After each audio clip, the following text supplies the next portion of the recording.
I'm David Farrier, a New Zealander who ended up accidentally marooned in America, and I want to grasp what makes this country tick. Now, back in episode 3, I took a deep dive into Disneyland and Disney World, and more specifically, into the world of Disney adults. There I met Juliana, who's been to Disneyland hundreds of times as an adult. Go follow your instinct. Go find those little adventures and let the magic find you. The trouble was, the magic hadn't found me because I'd never been to Disneyland.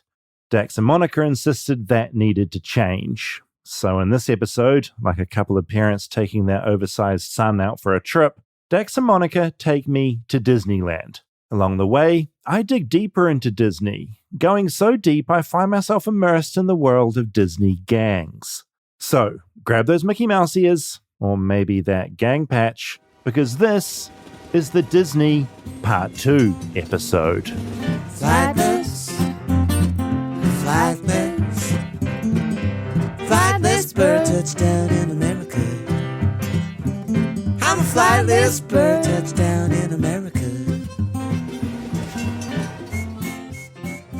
See, I don't know if it's too soon in this series to do a part 2 of a thing, but this seemed important. I want to justify my cynicism about Disney because in New Zealand, I guess Disney's seen as this big corporation that like gives you entertainment. How dare they? Yeah, how dare they try and entertain us?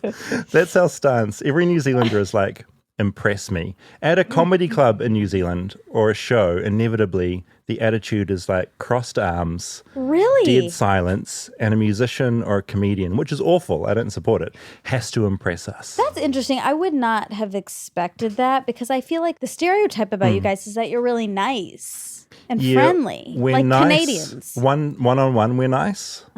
But in a group, You're mean we're as hell. mean. We're mean-spirited. With Disney, we're skeptical of it. And also, we don't have any big theme park experiences in New Zealand like it. Like we have Rainbow's End, which is this tiny little park which you kind of get over after you're 10 years old. And so it's just foreign to us, I think. Okay, so on the last episode, Dax said we should go to Disneyland or we're going. And then it was like, yay, we're going to do it. There's a group email that goes out about planning great group dates. email. A really good email. Lots of back and forths. And Lots then of gags. so many gags. I could go without a few of those. But then BTS, I ran into you and Rob at Maru, the coffee line. Yes. And you looked perturbed. I was like, what's going on? And you were like, oh, nothing. We were just talking about the Disney trip. Like, I just really don't like roller coasters. And then Rob was like, me either. You guys were like sweating and you looked actually very nervous about this upcoming trip. It was a hot day. And so we were sweating from the sun. But also, we both have a lot of anxiety. I know Dax is like an adventure man. And I get the feeling you're sort of quite adventurous. And you were making jokes about the roller coasters. And we didn't want to disappoint Mom and Dad. You'd never want to disappoint your parents. And, you know, I'm here thanks to you guys. So I'm worried if I disappoint you, Okay. what's left for me here? I'm a nice mom. So when you guys told me that, I was like, oh no. But I also don't want to disappoint Dad or make him angry. So I could also not tell him. So I'm just walking around with this secret of like, oh God, they're nervous. Yeah, well, Rob was doing research. He was texting friends and messaging them who'd been on different rides, assessing how scary they were. And there's also reviews of the rides as well that indicate how terrifying they are. Watching YouTube videos of how they go. So we were going deep and we were coming up with strategies of like, okay, if we're in Disneyland with these two, like, how do we play it cool and like avoid getting on this ride? Because you also don't want to be a party pooper. Of course, I know. I felt immediately codependent about you guys. You were kind and you actually did allay some of our fears. I said you don't have to go on any roller coasters. It was There's only one. one sentence you said. Well, and to be fair, Dax said it too. We told Dax eventually, and he said, Yeah, but I "You had don't less have trust. to do I had less anything." trust. Because the thing is, with people that love adventure, they always say, oh no, we won't do it. And then internally they're going, ha, ha, ha. Of course we're going to do it. Because part of the joy for them is watching people be terrified. So look, let's just hit go on our trip. We recorded the experience for you to enjoy. Check. We're not sure if we're allowed to record at Disneyland, so we've quickly hidden some microphones on us so we can document the experience. I'm nervous at being undercover, but mostly I'm nervous about heights. I hate heights. And I see a sign in front of us for something called Soaring Over California. Okay, so we're about to go on our first ride, and it's a very, very, very calm and nice, kind ride, but you are feeling already a little bit. I just saw the word soaring, and that indicates height. It's not even spelled correctly. Like, it's not soaring. And then also, what else is it saying there? It says you gotta be 7. Yeah, Monica pointed out children under 7 must be... Yeah, that makes it feel better. What it makes me feel is like I am Dax and Monica's child, their 39-year-old baby. I just feel lucky that producer Rob is also here, and he also hates heights. I'm glad to have another coward by my side. Those who have a fear of heights or are prone to motion sickness should not ride. Right, and then does it say the 7-year-old can ride, actually, if they are just joined by a 14-year-old? It also says that it could include dramatic drops, turns, swoops, and lifts. But by the way, I've ridden this ride, and I don't think any of those things happen. But... Well, that's what someone that doesn't mind heights would say. Or swoops. Or swoops. Or flips. Whereas all those words to me are terrifying. Okay. Well, this is great because I can't wait to record your absolute glee and sparkle after the experience. I'm just deeply cynical about this place. So cynical. And this is basically an ambassador mission. Yeah, and you will be deeply converted. So I step through the door, take a seat, and take my first ever Disneyland ride. I'm swept up into the sky and dangled over a screen, which seems to fill up my entire field of view. And off we soar over high-definition images of Los Angeles. We ooh and we ah and we laugh as we soar over fields and mountains and waterfalls. Dare I say it, that it's really nice. Like VR without the glasses. Here's what I think is neat about this place. It's the only place you could go to where everyone that's here has chosen to have a great day. Yeah, I feel like everyone here is like on a day off. You never enter a place where everyone's like, you know what, no matter what, today's going to be a great day. It's like almost an example of the power of positive thinking. And also, like, no one's on their phone. Like, everyone's just actually looking around them. Yeah. No one's glued to their phone. But don't you think it's palpable? Oh, yeah. Like, everyone here is like, we're going to have a great day today. Next, we're on a hectic ride shooting Toy Story targets with guns, which is so intense it's more gym routine than ride. I feel great. Actually, I don't. I feel defeated because I only got 87,000, and my new goal is 200. Are your arms tired? Yeah. Oh, yeah. That's a bigger workout than I've done in like a year. Then it's Indiana Jones. Monica takes the wheel of a Jeep, and we cruise around the Temple of Doom. There's fireballs and explosions and lots of action. It's so loud our audio is unusable. And I don't want to get sued by Disney for pirating their ride. That's my favorite so far, Indiana Jones. Oh, good. I'm glad you agree. The production value of that one is so great. And then the little vehicle is so fun, right? Yeah, but you're right, it is production value. It's like everything is amazing. It's like you're on a big, giant, beautiful set. You have no greedy little money pig in you, right? I was thinking, fuck, this ride paid for itself, like, by the second year, and there's really very little maintenance to do. It just exists as a cash machine. It's a money printing machine now. You set it up, it goes on an eternal loop, and it just brings the money in. What a thing to have. Dax is right. The rides are expensive to make. It's thought the Indiana Jones ride we just took cost about $50 million to make when it opened in 1995. But in the preceding 27 years since, it's been a money-making machine, an eternal loop of cash for Disney. Is this one of your favorite rides? I would say it's right now in a two-way tie with Indiana Jones, but this is probably better. This is Cars, and they built the entire world. It's so colossal.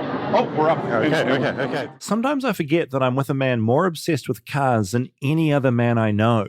So of course he'd like Cars, the Pixar franchise about cars. It's a strange franchise when you think about it. In the movies, there's no explanation on where the sentient cars came from. There are some cars that are old and some that are young. But there are no baby cars. How are they breeding? They never tell us. Anyway, the ride's great. We drive a car through the world of cars, and there's a roller coaster-esque car race at the end. We did it 3 times, and we all felt ill, so cool off by going to It's a Small World, which is either designed for kids or adults who have taken a lot of drugs. That horrific song was written by the Sherman Brothers in 1963 in the wake of the Cuban Missile Crisis, which apparently influenced the lyrics. Choirs of kids were recorded in studios all over the planet to create a song which is the only Disney creation to never be copyrighted. Very generous. David, I think people would be interested in knowing, and it's a small world after all.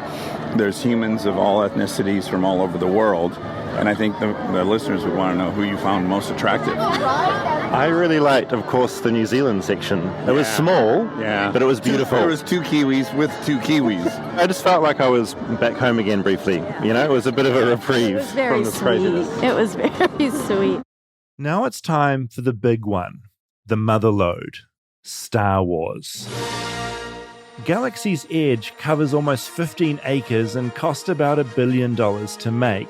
I'd like to note for the record I said acres just then, not square kilometers. I really am becoming more American. So we're about to go into Star Wars. Have you done this one before, Dax? No, I'm so excited because we're all going to share something for the first time. And Monica, have you done this one before? Never, and I've never seen Star Wars. Sorry, what? This revelation, Monica Padman has never seen Star Wars? I think this makes me more American than her. Never. That's a real wildlife achievement to avoid those films. Well, you know, to the point where we play this game when we're in a group, where you have to say a movie that everyone in the group has seen, and everyone goes Star Wars thinking, well, duh, that'll, and then she always messes it up. Here we go.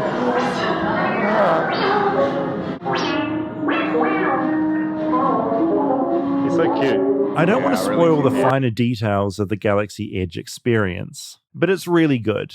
Immersive. We took a train to some alien planet, we piloted a Millennium Falcon. And Disney really has gone all in on Star Wars. The ride is big, and my mind drifts to stories I've heard about Disney World's new Galactic Star Cruiser experience. It's like the ultimate live-action role-playing thing. You learn how to assemble your own lightsaber and spend 2 nights on a Galactic Star Cruiser. For 2 people, it costs just under $5,000. Disney really is just printing money at this point. I am Lieutenant Beck. As you heard from Rey, I have been tasked with getting you to Vakara. We emerge into daylight. The Star Wars ride has been a 10 out of 10. And it reminded me of a lead I'd been meaning to chase up. I'd heard there were Disney adults who'd taken things up another notch, forming what they called social clubs, wearing specific Disney patches and getting Disney tattoos. The media labeled them Disney gangs. I'd gotten a hold of a member's number. I stepped away from my friends and out of the noise, and I called him. Hello. Hey, Trent, how are you? I am well. Trent is a member of the Sons of Anakin. I am a Midwest-born and raised kid from Michigan, and I always had this fantasy of growing up in California by the beach and going to Disneyland whenever you wanted. Trent tells me he left Michigan for California in 2006, and one of the first things he did after getting his driver's license was to go to Disneyland and get an annual pass. And sometime after that, he started to notice people in denim and leather with patches and tattoos. The Main Street Elite, the Neverlanders, they were like the Neverland mermaids. And I was like, that is so cool. I want to be a part of that. And then I saw the patch and I saw the name and I was like, oh my God, that is so fucking cool. That's the one I want to join. And the club is the Sons of Anakin, which is a play on the Sons of Anarchy, that show about the motorcycle gang. Just to be super clear, they're not gangs, right? It's a separate thing. You're looking like gangs, but it's not a gang thing. On the surface, you see these vests, you think motorcycle gangs, because the imagery on the back definitely mimics motorcycle, quote-unquote, gangs. But we don't ride bikes, we don't do anything other than hang out at Disney, and we have, for lack of a better term, our own little Mickey Mouse club. Look, I get it. People will be like, I don't want to see gangs at Disneyland. But like, these are the same people who also don't want to see people with piercings or people with green hair or brown people. I mean, like, people who have preconceived judgments about seeing someone, what they're wearing or what they look like. I think that plays into their gangs. They're all up to no good or whatever. And of course, there are some people that are going to be unruly, but you don't have to be wearing a vest or you don't have to be of a certain persuasion to be unruly. Like, anyone can get drunk. Anyone can get loud. Anyone can be a Karen. Anyone can be an asshole. Totally. There was a lawsuit filed 4 years ago by members of the Main Street Fire Station 55 Social Club against the White Rabbits. The White Rabbits is one of the biggest social clubs at Disneyland. The Main Street Fire Station 55 Club accused the White Rabbits of approaching them for protection money while on Disney grounds. I called another contact, Shai, the president of another club, to find out what was going on. Yeah, these are all allegations, and those of us that were around at the time, other club members, the social club community, not just the White Rabbits, know the backstory about that. Also, what happened? Can you say? I mean, I don't know. I think it's still going on. I think it's still an ongoing lawsuit. Oh, so there's still some weird beef between the Main Street Fire Station and the White Rabbits. Right. I mean, off the record, I could probably tell you what I know, but on the record, I don't know if I could say much. I didn't want to start a new beef, a new turf war, so I let it slide. It's estimated there are about 100 Disney clubs at Disneyland. Some are big, with hundreds of members. Others have far less. There's a relatively new one that's doing quite well. It's called the Toontown Fight Club, which is a riff off of like this fight that broke out in Toontown. And the president of Toontown Fight Club, he's also a graphic designer. He decided to make shirts to poke fun at the event. Like, oh, there's a fight club in Toontown. But it actually took off pretty nicely as a social club. I look up the original fight in Toontown, and it is really intense. It happened about 3 years ago. There's a lot of swearing, about 5 people involved, and a lot of punches are thrown. The funny thing about the Toontown Fight Club is that it's entirely peaceful, just like the Sons of Anakin. Disney social clubs, from what I can tell, are mostly just safe spaces for Disney adults to be Disney adults, patched and proud. I put my cell phone away and look for my friends. I spot Dax and Rob, but Monica's nowhere in sight. I hope a Disney gang hasn't kidnapped her or something. So, oh, good. Here's Monica. She's fresh out of pooping. I didn't poop. You ain't? I wanted to, but I couldn't. Okay. How long did you try? For a second. Did you want some more time? No. Maybe I was to blame. My piloting skills had stressed her out too much. I'd crashed the Millennium Falcon multiple times. We went on one horrible ride in which you tried to steer us, and I had to close my eyes because you were going to make us all throw up. Yeah, the Millennium Falcon, I wasn't particularly good at piloting. Did that make you want to see Star Wars? I really liked the ride. It makes me want to go on the ride again, but I don't need to know any backstory. There was a big drop, and that was cool. I love that you loved everything despite not having seen the films. I knew nothing. Now I've turned into a taskmaster, haven't I? You have a little bit. Yeah, keeping us on track because we're pretty dead, right? We're pretty exhausted. It gets tiring in here. I don't know why. Because we're just sort of doing some slow walking and a lot of sitting down, but it's tiring. Sure, being happy can be exhausting. People don't realize how laborious smiling is. And is that what this emotion is that I've been feeling? Yes, it's a fatigue from happiness. Yeah. Happiness fatigue, they call it medically. But looking around at all the children here, it's so nice to be here without children, just as adults wandering around. It's really good. Absolutely, because you can just see all the cute kids, and then you don't have to tend to any of their issues, which is heavenly. Rob, can we get an update on how far we've walked? We've done about 13,000 steps and 6 miles. 6 miles. 5.8 miles, if we're being dead honest. We'll get to 6. That's the certainty. I was hoping to hit 10. What did you think? Yeah, I thought at least 10. Okay. So we fell short. Yeah, that's okay. The day is nearly behind us at this point, right?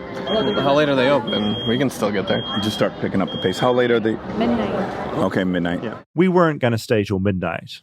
We were toast.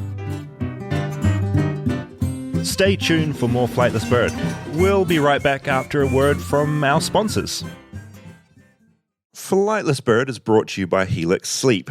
I got my Helix mattress delivered about 2 months ago, turned up at my door, and I've been having great sleeps ever since. How did I get a Helix mattress that suited me? Well, Helix Sleep has a quiz that's just 2 minutes to complete and matches your body type and sleep preferences. With Helix, you're getting a mattress that you know will be perfect for the way you sleep. Everybody's unique, and Helix knows that, so they've got several different mattress models you can choose from. Soft, medium, firm, mattresses that are great for cooling you down if you sleep hot, mattresses great for spinal alignment and to prevent morning aches and pains, and even a Helix Plus mattress for plus-size sleepers. I took the Helix quiz. I was matched with the Midnight Lux mattress, not only because it sounded cool, but because I wanted something firm but not too firm because my back is terrible because I'm tall and lanky. It really suited me as a side sleeper as well. Just go to helix.com/bird, take their 2-minute sleep quiz, and they'll match you to a customized mattress that will give you the best sleep of your life. They have a 10-year warranty, and you get to try it out for 100 nights risk-free. They'll even pick it up for you if you don't love it, but you will. Helix is offering up to $200 off all mattress orders and 2 free pillows for our listeners at helixsleep.com/bird. That's helixsleep.com/bird.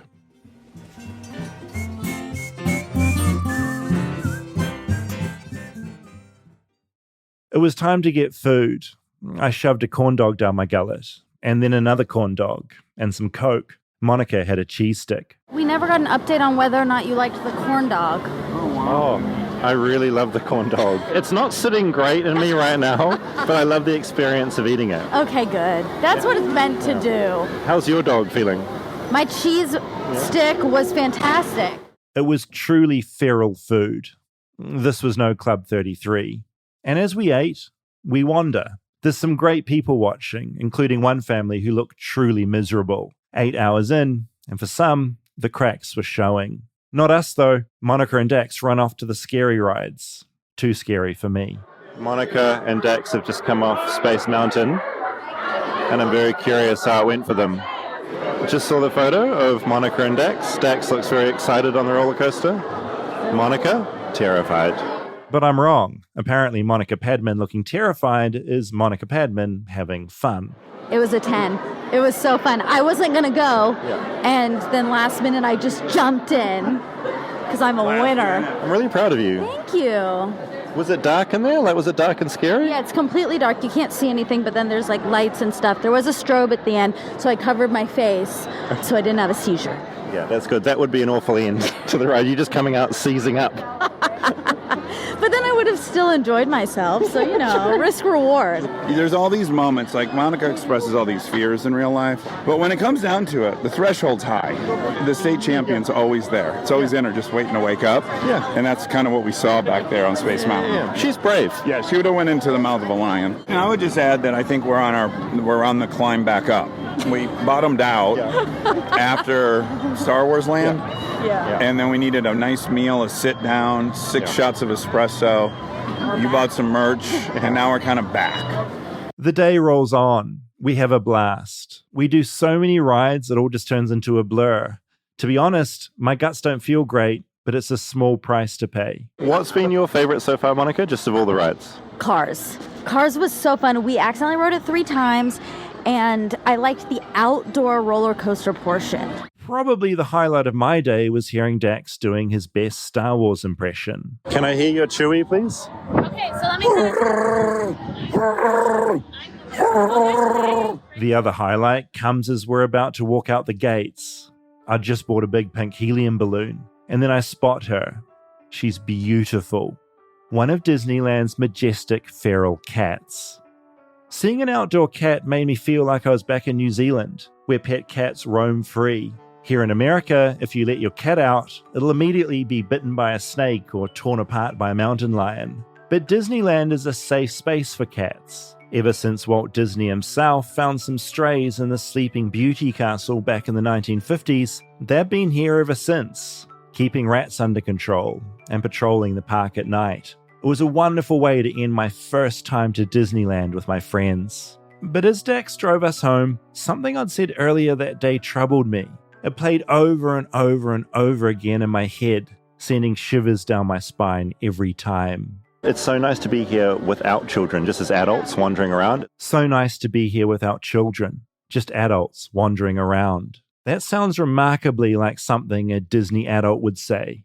That night, I tossed and turned. It's so nice to be here without children. I couldn't sleep. So I picked up the phone and I rang Juliana, the Disney adult I'd interviewed in an earlier episode. But I didn't get Juliana. I got her mum. Who's this? Oh, hi, it's David Farrier calling. Oh, my goodness, hello. Hi. This is Juliana's mum, Audrey. I told her about my day, the corn dogs and the rides and crashing the Millennium Falcon and seeing that feral cat. And I tell her about my worry I might be turning into a Disney adult. As the mother of a Disney adult, I hope she'd have advice. I'll be honest with you. I also didn't really understand these adult people. I'm like, is this a Peter Pan complex or what's going on here, you know? And people have all kinds of hobbies. God knows people spend a lot of time doing a passion thing, whether it be collecting, car racing, raves, and this is hers. Audrey says she's had years to observe her Disney adult daughter and her Disney adult friends, and assures me there's nothing to worry about. I've met her friends, and I tell you, they are lovely people who hold regular jobs and have serious lives, but they get such a kick out of dressing up and just being completely happy with one another for the time that they get together at Disneyland. They're joyful, and I can't see anything wrong with that. I would take Juliana to Disneyland. She was under a certain age, so she got in for free. And I would just push her around the stroller. It was safe. There was food. She could rest. I would just watch people with their families interacting. Yeah. I loved it. You see what families are about. You know, mom and dad wrestling with kids going in 1,000 different directions. Somebody's laughing, somebody's crying. To see the whole group under duress is fun. Yeah, I know what you mean. Yeah, there are a lot of emotions that you see. Exactly. And it's like, oh yeah, that's what real families are doing. And they're doing it here, trying to have a little time together. And it's heartwarming, frankly. It's just very sweet. I think of that miserable family I saw earlier in the day, and all the happy people too. I guess I'm in the happy camp. And so is Audrey and her Disney adult child. Oh, her dad used to take her all the time when I was in culinary school, any chance he got. And he loved it too because he was a storyteller with film. And there's a lot of visual things for him. And she's very much like her father. She sees large pictures. She actually can take the whole thing in and comprehend it. She sees things as a whole like he did. It just so happens that Juliana's dad, Audrey's husband, was Laszlo Kovacs, the cinematographer that shot films like Ghostbusters and Easy Rider. Unfortunately, he passed in 2007. She lost him early, but they had a lot of good time together. It occurred to me that if Disneyland was okay with Laszlo, I think it's probably okay with me too. I still like going with her, and she still likes dragging Mom around, so I'm grateful for that. That's sweet. I slept really well after talking to Audrey. By the way, of course she's a Disney adult. She connects it to her dad. It's really cute, That's right? adorable. Yeah, so I think it was like a family thing and a really important bonding thing. And you've got one of the most amazing cinematographers in Hollywood who loves storytelling and taking his daughter there and having these moments. It's pretty neat. Listen, you left out an important part. Did you leave it out on purpose? I was torn. I started to write about this when I was writing my script and I didn't know how to describe it. And I think you should do the honor. Okay. Because it was unusual. We did have one disturbing moment. We were coming off of Haunted Mansion. We got off the ride. We had a guide, and she was awesome. And she was standing there talking to a boy who looked around, let's say... He was tall. I think he was tall for his age, but he looked like 11. 10, 11. She looked a bit sort of She worried. looked a little distressed. We didn't worry too much because it just looked like, oh no, he's like lost his parents or something. Yeah, he needed an adult. He was disorientated, and our wonderful guide, who knows everything about Disney, was helping this kid. Yes, and who looked actually, worried. then some parents did come up and kind of take him away. So it was like, oh, that's resolved. And then she came to us, and her face was stricken. We were like, what's going on? And she said, that boy just came up to me and said, I want to eat some dirty stuff. He was really upset. He had one want and one need, and that was to eat some dirty stuff. Yeah. Wow, did she handle that well? I mean, for one thing, she didn't know how to answer that, because what do you say to someone that wants to eat dirty stuff? And then, it opens up the question. It's like, what do you mean? Do you mean like dirt on the ground? Do you mean like pornography? Because the kids are getting into that these days. I hear they're getting into porn. Oh my gosh. He ran to the first adult he saw and said that. For a second, I was like, oh no, is this one of those situations like that family who was trapped in the house, those kids? Yeah, the for Fritzels, the underground, in a bunker. They escape. They escape. And I was like, oh my God, is this the boy trying to tell us that he's been trapped? Yeah, he doesn't have the ability to use words. He's only learned a few words he's heard through the wall from the TV. And it's like eat, dirty, and stuff. And that's his way to communicate with the outside world. It was really intense. Also later, there was a huge ding, ding, ding, not Duck, Duck, Goose. We were walking into our last ride of the day, Cars. We decided to end with Cars. We rode it 4 times. Yeah, we did it 4. Yeah. We did it 4 times. When we were walking up, there was a bin that said dirty stuff. It literally said dirty stuff. It was like a cage that was for an animal. Yeah. Maybe Disney's feral cats that they round up or something. And it literally had a printed out sign that just said dirty stuff. Yes. That was my dad winking at us. I mean, that was probably the cage that the kid had escaped from earlier. He wanted to eat whatever was in there. That was so weird. Oh my God, it was so But you can weird. see why I didn't quite know how to write that into the documentary in a succinct way. It was much better to be able to talk it through with you as like recalling this very weird time. But yeah, I was really excited to learn about Disney gangs because I'd heard about these things and I'd heard there were fights. There has been reports of turf war. There is that lawsuit which is ongoing. It's alleged that someone wanted protection money. But I think really what it is, it's just, I think, a personal beef that's gotten out of control between some people. And you know what Americans do? We learned that in the suing episode. People sue. Yeah, exactly. I kind of love the Disney gangs. It's really endearing. I mean, what Trent told me is that essentially it's for Disney adults that maybe they can't be bothered like calling friends to go. They can just like go to Disneyland and have like a chat group and be like, I'm going. And there's 50 adults that can like go, I'll be there in 10 minutes. Meet you there. It's a sweet community. I like the way it was spun into kind of a pro-social cause. Like, don't judge people by the way they look. Totally. Like a lot of people judge gangs by how they look. And there's some gangs out there doing some really good stuff as well, you know? It's not all terrible. Since you're our kid, it felt like our right to be able to name you. So we decided to name you Cinnamon.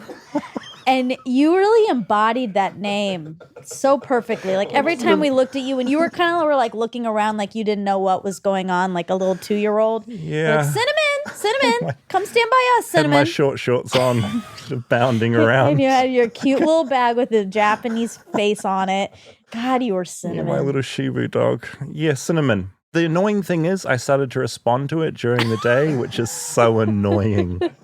I wanted to note as well something I learned while I was researching this other episode. There are a lot of conspiracy theories around Disney, which are too complicated to get into now. But just know that QAnon theories do line up with Disney. Really? There's people out there analyzing the Disney logo with that, you know, that big castle and the Disney logo. They've sort of drawn geometric shapes on it. They looked at what stars are in the sky, how they all line up, what they're trying to tell us about the deep state. Oh, so can we do an Armchair and Dangerous on that? I think we absolutely should. And another thing I learned is that Walt Disney, when he designed Disneyland, he was aware that the best thing in California was the ocean. And he thought like the ocean will outstage this thing. So no one can know the ocean's there.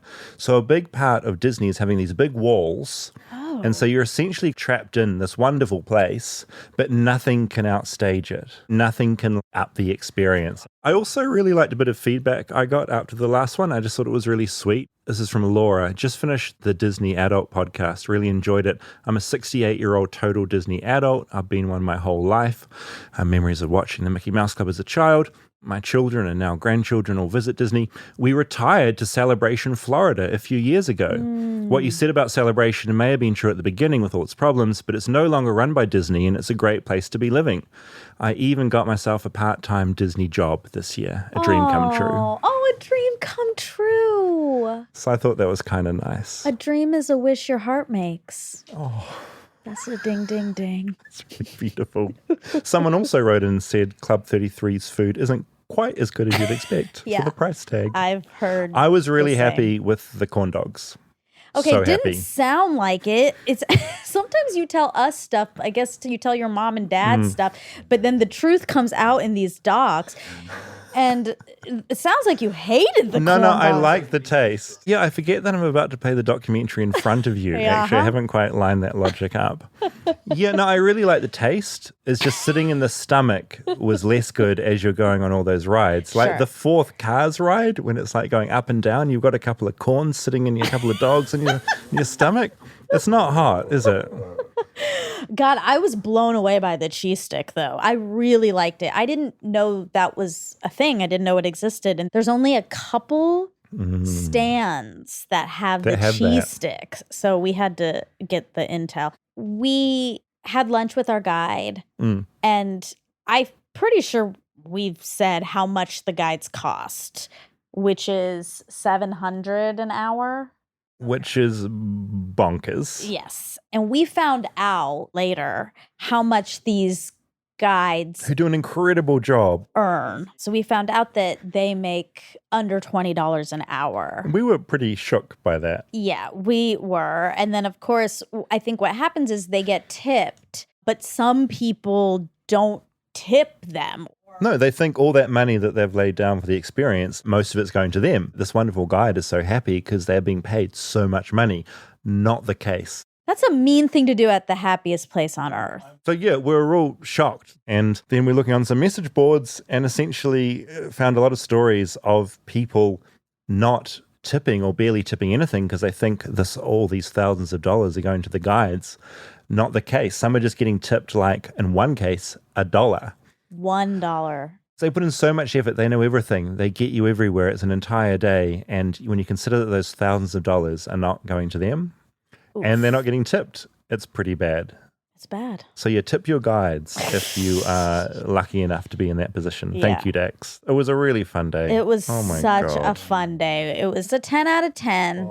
Yeah, and I am on that slide to being potentially a Disney adult. I did that night clock what I'd said. I can't. Love not being here with kids, just on my own. You said it. You said it. You can never take that back. Yeah, I can never take that back. So yeah, I'm much less skeptical and cynical about Disney. I like to think I've become a lot more American in this. You did. Star Way Wars. more American. Corn dogs. Corn dogs, get them in me. Cinnamon wants another corn dog.